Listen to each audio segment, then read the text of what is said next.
Hello friends, আজকে আমি বানাচ্ছি সুজির মা। এখানে রয়েছে সুজি ঘি দিয়ে ভাজা, এখানে ঘি দিয়ে ভাজা কাজু, কারি পাতা, আর আমি একটা শুকনো মির্চ রেখেছি। চলো কড়াইয়ের তেল ঢেলে নিই।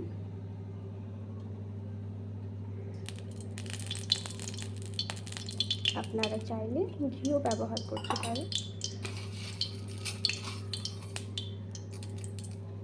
একটু কালো সর্ষে পরিমাণ মতো,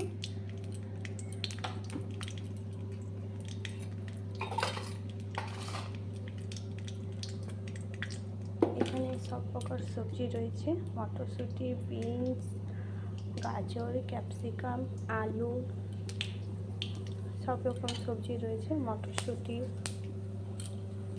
আপনারা নিজের ইচ্ছে অনুযায়ী সবজি দিতে পারেন।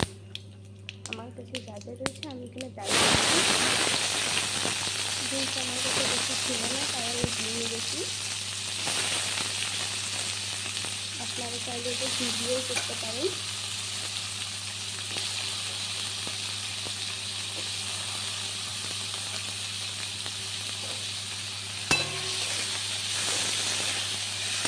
একটু নাড়াচাড়া করে এর মধ্যে নুন আর একটু হলুদ দিয়ে দেবেন।